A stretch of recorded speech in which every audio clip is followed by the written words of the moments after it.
I'm Mark from the Farming Forum. I'm out this afternoon with Angus Gowthorpe. We're just near Selby, much closer to Selby than I realised actually, just here. But you farm at Rickle, don't you? The main farm's at Rickle, Yeah. home farm's at Rickle, yeah. So you're drilling winter wheat. Is this the first bit of winter wheat you've I was drilling yesterday. Right, okay, yeah. What variety is it? This is a blend of Zayat, Illustrious, Nelson and Trinity. So it's a Group 1 blend. Right. That's for the Green Farm Collective premium contract. And have you done this before? The Green No, Farm? just So this is the first time? Yeah. Right, Yeah. okay. So you've got a Horizon DSX, Yep. 6 metre.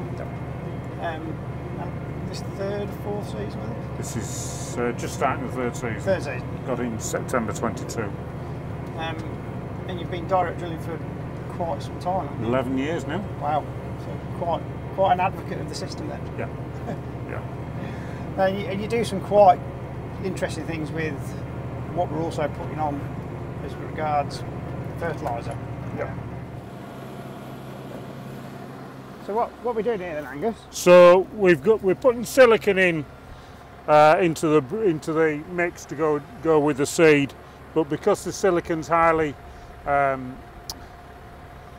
alkaline, we've got to put acid with it. Right, okay. So the first thing to do is acidify the water using citric acid granules.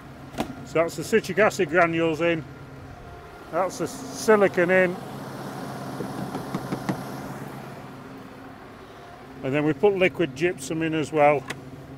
This is a calcium source because calcium's the main trucker of all the elements.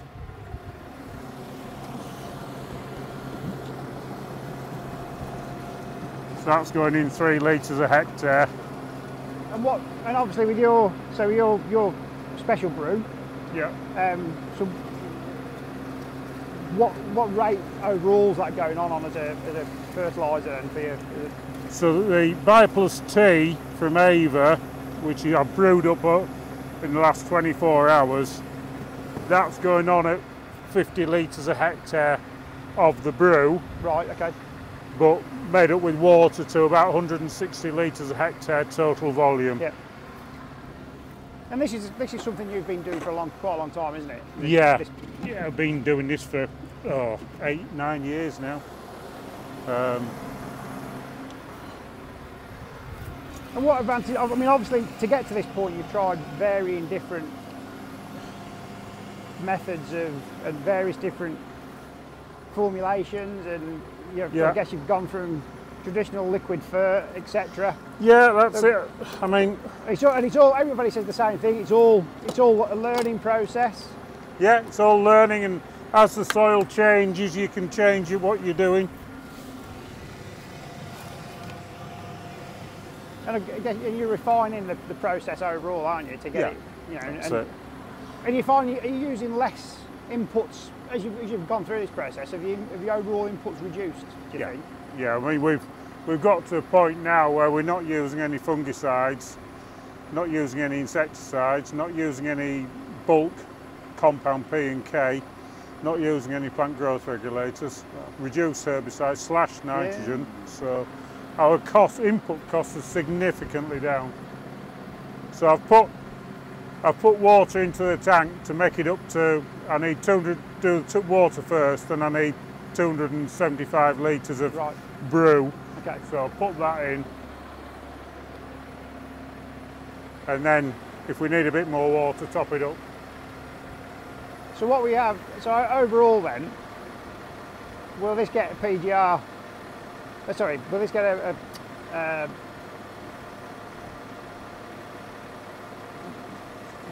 so brain stopped working. Will this get a pre-emergence? Yeah, this will get pre-em herbicide. Okay. It's clean land, which is why we're drilling now, 21st September. Yeah. Do you get much of a blackgrass problem generally, or is it?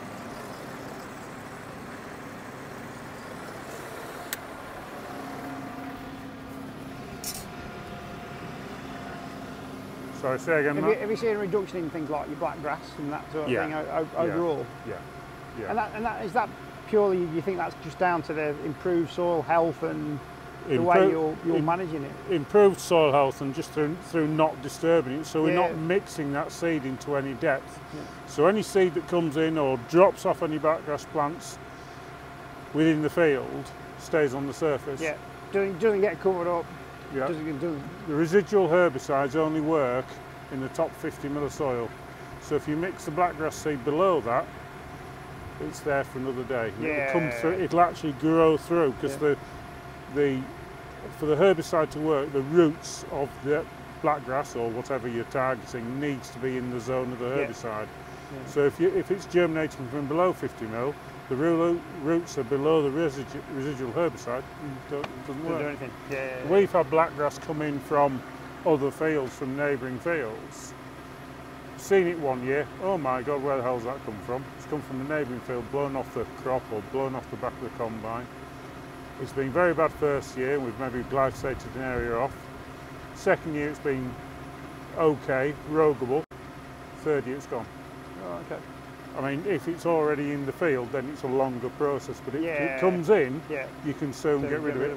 Obviously combined with cover crops and a diverse rotation. It's one reason why I'm desperate to keep raping the rotation.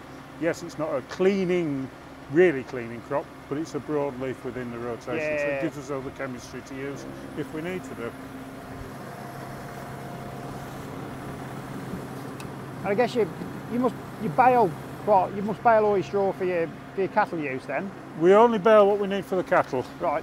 This year I have baled everything, admittedly. Right, okay. Mostly on straw for muck agreement, so it is coming back, it's not left as it were. Yeah. But there was so little straw about. Being a stockman, having livestock as well, you really feel for folks, so we said, right, we'll just bale it all.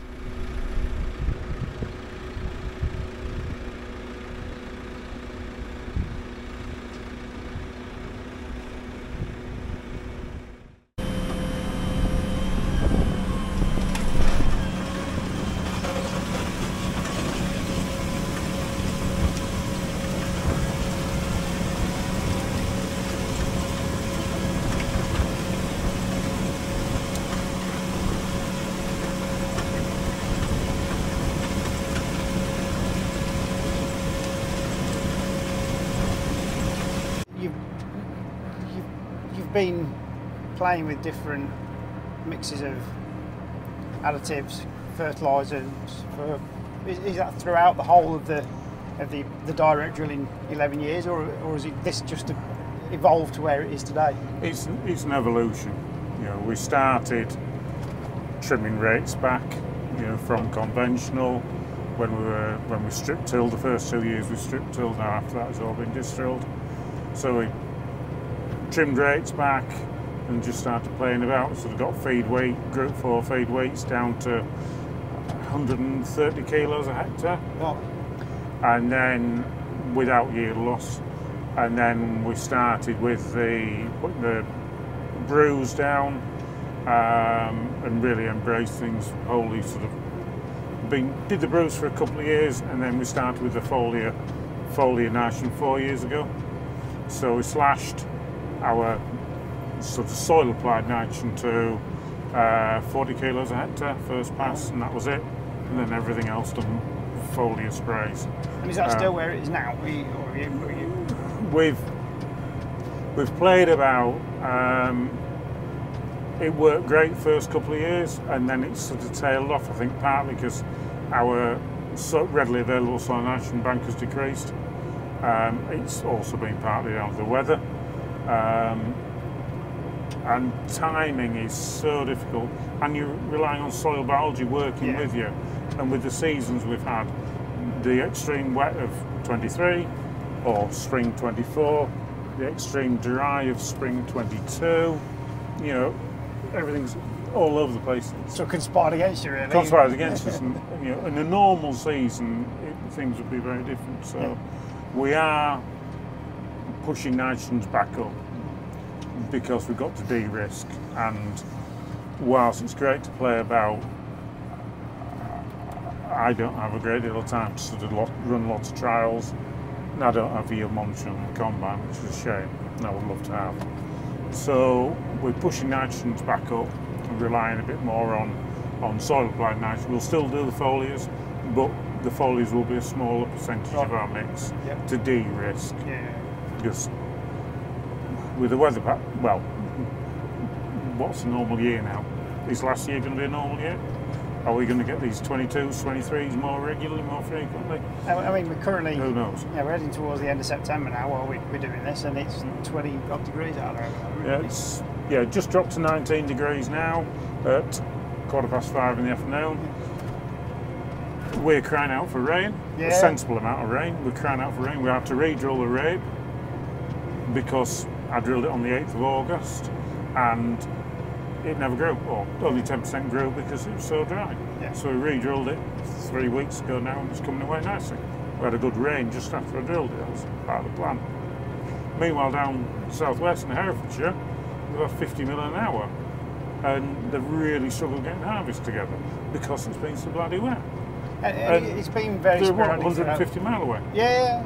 But it's been very sporadic. You know, we've talked about localised showers. I mean, I think I've noticed it more, been out and about a bit more this summer. I could be driving in a sort of a 25, 30 mile radius of home, and you know, within a few hundred yards almost, you know, there's been a massive downpour, and again, so it's very, very localised showers we've had. Yeah, absolutely. You just don't know what weather you're going to get. No. So what's the rest of the farming business look like? The direct drilling is obviously part of your crop establishment. Yeah. So we don't cultivate anything. Everything's direct drilled. That includes all the grass and the herbal lays. So arable wise, we're including a bit of contract farming we do. We're about 450 acres of arable. Real mix of land, heavy land like this that we're on now, blow away sand, we're about a third, heavy, medium, light. On that we're growing as much cover crop and catch crop as we can. Some of the SFI options such as the number 3, the legume fallow, along with wildflowers and pollen and nectar and things, bird feed. Quite a long rotation. We're aiming for about an 8-year rotation. So we've got winter barley in there, rape, wheat obviously, spring barley, spring beans, sometimes some linseed. We have had a trial of regen grown forage maize from an AD plant. It looks like that might become a thing because they're now looking at building an AD plant locally. So quite diverse, and then within the arable as well, there's 50 acres of temporary herbal lays for cutting and for grazing. On the livestock side of things, I run a 40 head pedigree slayer suckler herd. So we don't outwinter, but we graze for as long as possible. Everything's amp or mob grazed, call it what you like. So we turn out a week, 10 days earlier than we used to when we set stocked. So we're turning out 5th, 10th of April. And then bull run goes in at the same time, bulled for 8 to 9 weeks. Bull comes out and we split the herd into 2. One mob with heifer calves and one mob with bull calves.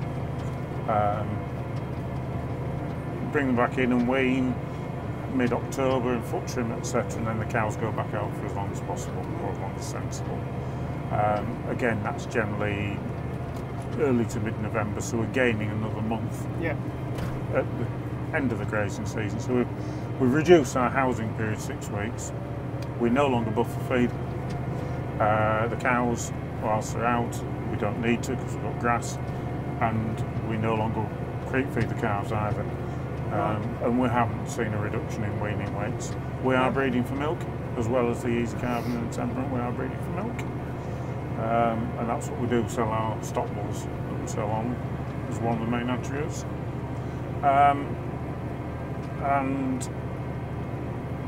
And then the calves do go on to hard feed when they come inside. But steady away, we don't push them. We won't push them at all, either the bulls or the heifers. So all the heifers, what aren't retained for breeding for ourselves, are sold for breeding to others, and then we sell 6 to 10 stock bulls a year to others, either at shows or sales, or privately off them. Do you show? Yeah, we do sort of 4 or 5 shows a year. Right. Try and start with Lincoln Show, which is a lovely show, and then Malton, Great Yorkshire, Driffield and Rydale, generally speaking. And have you got on this year? We were sort of middle of the pack at the Yorkshire Show within Solaires, and we didn't do Lincoln or Malton because we just didn't have time. And we won our classes at Rydale and Driffield. Great stuff. So we did okay. Yeah. I'll have to go and have a look at the livestock. Yeah. Do you is it baled silage you make generally? Baled silage. Do you make some hay as well? Or? Don't make hay. The herbal lays, with them being so much legume in there, I fear that we're going to lose a lot of the feeding value by moving it a lot, knocking the leaves off the clovers. Yeah. So we do. It's more what you call haylage than silage. We don't make it wet. We make it as dry as we can. Yeah. And big square bales or round? Round bales. Local contractor does it for me. There's a baler wrapper in one, so it's weatherproof and sorted as soon as it's come out of the baler. So it keeps life easy. So in the way of kit for yourself then, you do your own spraying, I'll shoot? Your own spraying, spreading, fert, obviously the drilling, do our own hedge cutting, and do a bit of hedge cutting. Do quite a chunk of drilling contracting. And you run your own combine, you said? Run on combine, yeah. I also have a part-time man comes and helps me through harvest. Well, off and on through the year, but he drives the combine, which is his main job, and the hedge cutter. Hey, the bit of fert you do now, is it liquid, I'm assuming? No, it's granular. Is it all right? Yeah. I've done liquid, and it is great for accuracy and environmentally because there isn't the chucking it in hedge bottoms and things. But particularly that first pass or in a wet season, dragging 3-4 ton of fert around in a trail sprayer isn't great, even though the land will take it well. It's not ideal. You dead axle. So I find that we can skip about this tractor that I'm on. It's on as good a tyres as we can get. So it's on 710 VFs front and 650 VFs at the front, and it has a very light footprint. And if need be, we can just put a ton in the spreader. Yeah, go a bit less. And like we did this spring. And just tickle it on, and it doesn't make a mark really. And certainly in this part of the world, around close to York, there's a lot of water courses, aren't Yeah, there? a lot of water courses. So everything's under drained. Love to be on the wolds, but hey ho. So everything's under drained, and there's been quite a lot of remedial drainage work over the years, like the field we're in now. Because we're on top of the old Selby coal field. So most of the fields that we own or farm have had remedial work done in places due to the settled. Yeah, the impact of the mining, I suppose, really. Land settlement due to from the mining period, and in fact the dikes around home. There's 4 pumps on the dike before it gets into the river. The last pump being pumped into the river. So I've driven around here. There's lots of tops of manholes. Would they be pumps? No, over here somewhere. No, just tops of drains. All right. But there's Wistow. You can't see it. There's just a banking round it because the top's been taken off. So there's Wistow mine across there. There's Gascoigne Wood mine further across, which is where all the coal came up. There's Rickle mine, which is our local mine behind us. There's North Selby mine, which is the Estrick mine, but Estrick's too posh to have a mine called after it. So that was the North Selby mine. And then there's Whitemore, which is over near North Field, and the Stonefleet, which we rent the grass banks around Stonefleet mine. So yeah, there's sort of 5-6 mines, but none of the coal came to the surface. There was massive conveyor belts underground, which took it all to Gascoigne Wood. Right. Came up at Gascoigne Wood. They built rail terminal there, and everything got loaded in lorries and then into Drax, Ferrybridge and Eggborough. Yeah. Yeah, because you forget just how close you are to Drax, just here in reality. Oh, yeah. That's it. It's the last one, there you go. Last one standing. Yeah. Eggborough and Ferrybridge are gone now. Yeah. And Drax is now burning American wood chip and Canadian wood chip, but we won't go there. Oh no! So I noticed the other end of this field where there isn't quite a big dike. There's a grass strip. Is that intentional, or is that some sort of?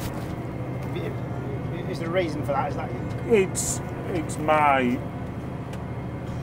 I don't like to be spraying or spreading tight up to a watercourse. Yes, we have to do the cross compliance meter, but I always put 4 metre grass margin next to all the watercourses. It keeps everything out of the watercourses, and it keeps my life straightforward because you haven't got to do lead wrap assessments and not spray headlands. Because generally speaking, that 4 metres plus a metre cross compliance ticks, and low drift nozzles ticks all the boxes. So we talked a little bit about rotation earlier. So what your arable rotations are? What you've drilled this year? What's going on this year? You said the rape wheat. So we've got 33 acres at home, which is rape after winter barley, and then we just bought 52 acre of land in the village. So that's been fallow all year, so that's gone into rape. Right. It's got quite a bit of blackgrass, so try and get an attack on the blackgrass with the rape, then it'll probably go into spring barley for a year or two. Right. And then we took a punt on that because we thought it was the ideal chance to, with it being bare and everything else, and we just hoped the flea beetle didn't attack it, and it's looking all right. Yeah. Drilled it 8th of August, and then we've got 45 acres at home into legume fallow, number 3. There's 25 acres is in cover crop, which has come spring barley. 60 acres, which is in cover crop, that'll come spring beans. And then 125 acres of winter wheat. 50 acres that's after summer cover crop because we didn't get it drilled, so it's too wet. So didn't have a spring crop on it this last year. And then this field, which was 20 acres of winter wheat, and then the 50 acres that we're in now, this end, which was winter wheat, but flooded off, so it became spring barley. And then we've got the contract land, and there's 45 acres spring beans, which is cover crop at the moment. That'll come spring beans, and then 45 acres is in summer cover crops. It's too wet to drill, and that's going winter wheat. But there's a bit of ryegrass and blackgrass in there, so next week's wet, but the week after looks at the moment dry. So we'll probably drill it in a fortnight's time. So you mentioned the word flooding. Does this flood here? This doesn't. It gets very, very close. In the low at the far end, that does suffer from when the dike's full, it does back up onto the land. But generally speaking, it's not horrendous. Yeah. But I know you won't see it on the cameras, but in front of us there's a new flood bank. Yeah. Which was put in in the early 80s. Okay. When Wistow Mine was dug. Right. So when Wistow Mine was dug just up the road, they brought all the spoil here and put a new flood bank in. Right. Which is, well, it's not to protect us, it's to protect Selby. Yeah. So at the other side of that is a big lump of land, and then another flood bank, which is the old flood bank, which contains the river most of the time. But that side does flood relatively frequently nowadays. Yeah. and it's been flipping close to coming over. Is it? But if it comes over, it's Selby. Yeah. So that's not good. So the Horizon DSX drill. Yep. So you've got 3 years. What were you using before that? So I had a John Deere 750A, which I ran for 6 years. Right. 6 years of 750A. Yeah. 2016 through to 22. So I got this. So what was that the first drill you had for direct drilling, or? Other than the Missouri I ran for 2 years, yes. Right. So the Missouri was the first. Yeah, I ran a Missouri zip till, which is the lower disturbance version of the Pro till. I ran that for 2 years, which proved the concept and proved that we needed to move less soil. Yeah. Even less soil than the Missouri did. And it was a good drill. And yeah, got it away and got the 750A. Got a 3 metre 750A, did 1,500 acres in 12 months. Put an advert in the paper and it just went, oh. So, can't be doing this many hours going up and down. So I swapped it. It went up to Norway. Okay. Sold it on TFF. Up to Norway and then bought a 4 metre. Right. And ran the 4 metre for 5 years. So when you went looking to change that, what was the specifically about the Horizon that made you go down that route? I drill a lot of heavy land, like this field we're in now, both my own and for customers, and the undercut on the coulter is, for me, is key on heavy land. You know, the truly vertical disc of the 750A always struggle to close the slot on heavy land or in iffy conditions. The Avatar 2-degree undercut. I like the drill, or certain aspects of the drill, but my biggest concern was not being able to close the slot. Rightly or wrongly, I don't know. Some people seem to get on fine with it. But everyone I spoke to before I bought this and since say, if you've got heavy land, you want the undercut of the Horizon. Yeah. Simple as that. And I drill for regular clients a lot, but I also have new clients, obviously, and you don't know what you're going to. No. And the nature of the beast being often I'm drilling in part to control blackgrass, and blackgrass, generally speaking, is worst on heaviest land. So a lot of my drilling is heavy land. Yeah. And for me, the Horizon wins out. And George, Charlie, Sam, the guys at the Horizon have just been fantastic. You couldn't ask for better backup. And ultimately, you know, whatever the machine is, that's key, isn't it, to everything? Absolutely. Service. Yeah. That's it. And without that, it doesn't matter how good the machine is, because invariably they'll all have the odd issue and have the odd breakdown. Yeah. And it's how that gets dealt with in the timely manner to get you going again, isn't it? That's it. That's it. And you know, I set up a Horizon operators WhatsApp group, and you know, we've got a lot of guys on that, and we help each other, not so much with build issues, shall we say, but just with how to use the drill, how to run it, how to set it up. Yeah.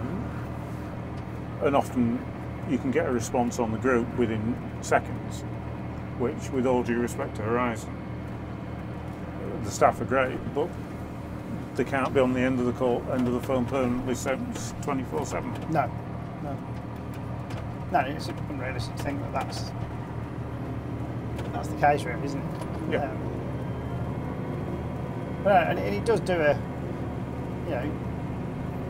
does a hell of a job, doesn't it? It does. What it's doing in here now. Yeah. It's, you can barely see where it's been, really, truly. Yeah. that's it. It just lifts, opens up that slot, puts the seed under the slot, which is hinged, and pushes it back down. And pushes it back down again. And even like when I drilled this field back in spring with barley, next to the dike there, it was very slotty. I was struggling to close the slots, but the crop was whole. There was a full crop there because it's under that hinge. Yeah. It's tucked away. Yeah.